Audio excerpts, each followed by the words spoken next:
수강생 여러분 안녕하세요. 지난 시간은 공유지 비극을 극복하기 위해 참여를 촉진해야 하는 이유를 배웠습니다. 이번 시간은 공유지 비극의 극복에서 교육이 중요한 이유를 살펴보겠습니다. 기후변화의 원인은 공유지 비극 때문입니다. 그런데 공유지 비극을 극복하는 방법은 이미 알려져 있습니다. 엘리너 오스트롬이 제안한 것처럼 사람들이 대화하고 신뢰하고 공유 자원을 어떻게 이용할지에 대한 약속을 만들어서 실천해 나가면 공유 자원을 오랫동안 사용할 수 있습니다. 그런데 공유지 비극을 극복하기 위한 처음 출발은 어떻게, 무엇으로 하는 걸까요? 사람들이 우리가 공유지 비극의 상황에 빠져 있다라는 사실을 먼저 알아야 합니다.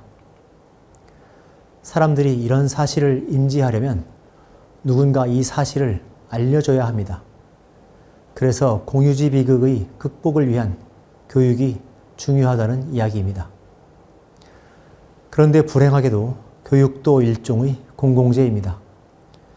자기 자신의 업무 능력을 높여주고 미래의 기대소득을 높여주는 능력교육은 공공재가 아니라 사적재화입니다. 예를 들어 영어 구사 능력이 있으면 소득이 높아지기 때문에 사람들이 돈을 주고서라도 영어 공부를 하는 겁니다. 그에 반해 공동체를 위해 공익적인 일을 해야 하는 이유를 알려주는 윤리교육이나 가치관 교육은 아무도 배우려 하지 않지만 한국 사회에 꼭 필요한 공공재입니다. 그런데 이런 윤리적인 교육을 받는 것은 개인에게 이익이 되지 않습니다. 그렇기 때문에 교육이 공공재라는 사실을 이해할 필요가 있습니다. 교육이 공공재이기 때문에 다른 공공재처럼 과소 생산됩니다. 물론 윤리교육에 참여한 사람들에게 인센티브를 제공할 수도 있습니다. 그런데 그것만으로는 부족한 면이 있습니다. 예를 들어 한국에서 교육하는 교사나 대학교 교수, 강사들은 성평등과 성폭력에 대한 교육을 반드시 받아야만 하도록 현재 법이 제정되어 있습니다. 즉 아주 강력한 인센티브 제도를 쓰고 있는 것입니다. 그런데 이런 성평등, 아동 인권 등에 대한 의무 교육을 듣는 사람들은 열심히 듣지 않습니다. 대부분 동영상만 틀어놓고 다른 일을 합니다. 윤리교육이라는 것은 결국 사람의 마음을 바꾸고 태도를 바꾸고 윤리적인 행동을 하도록 만들어야 하는데, 그렇게 사람의 태도를 바꾸는 데에는 그런 인센티브나 의무 부여 등 이기심에 기반한 것으로는 매우 힘든 것입니다. 그러면 한국 사회에서 윤리교육은 어떻게 실시할 수 있는 걸까요? 공유지 비극을 극복하기 위해 다 같이 착한 행동을 하자고 권고하는 것도 일종의 윤리교육입니다. 사람들이 이런 윤리교육을 받기 싫어하는 상황에서 도대체 어떻게 윤리교육을 할 수 있을까요? 제가 힌트를 얻은 것이 제주도의 해녀 공동체였습니다. 해녀 공동체에서도 교육이 많이 이루어집니다. 제주도 해녀 공동체는 공유지 비극을 극복한 성공 사례 중의 하나입니다. 해녀밭에서 해녀들이 이기적으로 수산물을 채취한다면 단기간에 이익을 보겠지만 장기적으로는 그 수산물들이 모두 고갈되어 버릴 것입니다. 그런데 해녀들은 그렇게 공유 자원을 고갈시키지 않고 잘 극복해 왔습니다.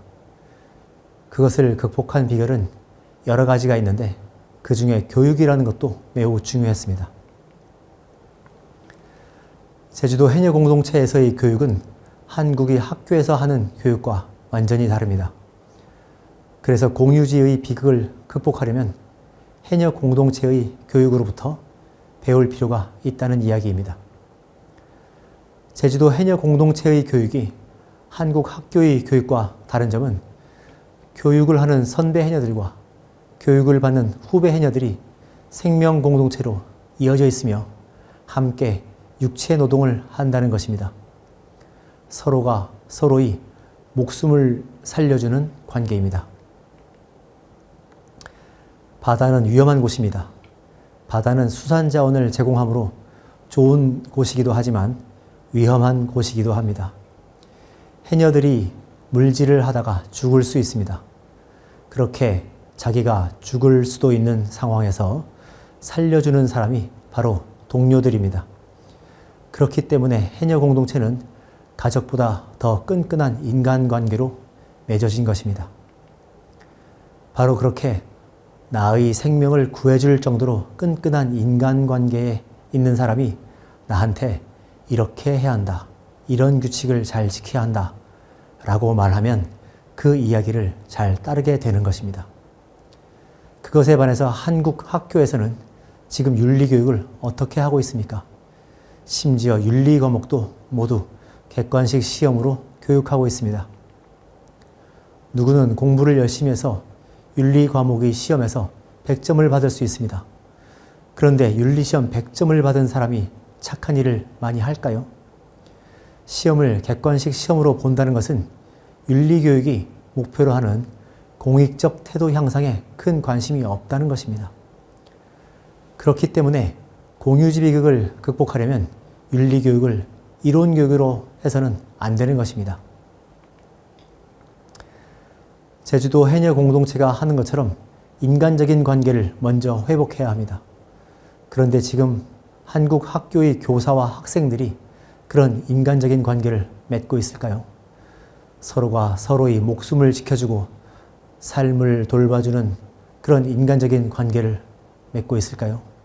아닙니다. 심지어 일부 교사와 학생은 서로 적대하기도 합니다. 정말 불행한 일입니다. 1960년대만 하더라도 교사와 학생은 정말 좋은 관계였습니다.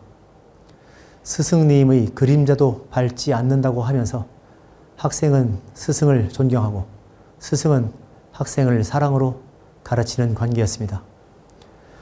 이런 관계를 회복해야만 합니다. 학교에서 윤리교육을 제대로 하려면 교사와 학생 그리고 학부모까지 인간적인 신뢰 관계를 다시 회복해야 합니다. 저는 지금 기후변화 강의를 하고 있지만 이것은 단지 기후변화 문제가 아닙니다. 한국 교육이 무너진 상황에서 어떤 가치 교육도 거의 불가능합니다. 그런데 그런 학교에 기후변화 극복을 위한 가치관 교육을 어떻게 할 것입니까? 할 수 없습니다. 거의 불가능합니다. 기후변화를 극복하려면 공유지 비극을 극복해야만 합니다.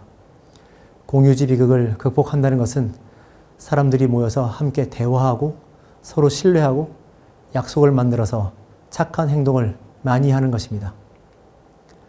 이것은 단지 기후변화라는 현상뿐만이 아니라 여러 가지 사회 현상과도 관련되어 있습니다. 그래서 사람들이 조금씩 착한 일을 할 수 있도록 만들어야만 한다는 것입니다. 그런데 이런 행동을 하도록 하는 것이 바로 윤리교육입니다. 그런데 한국의 윤리교육은 지금 상황이 좋지는 않습니다. 교사와 학생이 서로 사랑과 존경의 관계를 맺는 것이 아니라 신뢰의 관계를 맺는 것이 아니라 서로 탓만하고 책임을 묻는 그런 관계가 되어버렸습니다. 이것은 매우 불행한 일입니다. 이런 것을 다시 회복하려면 제주도 해녀 공동체로부터 배울 필요가 있습니다. 서로 목숨을 의지하는 관계, 저 사람이 나를 살려주고 저 사람이 나에게 목숨을 의지하는 관계에서는 윤리교육도 잘 될 것입니다.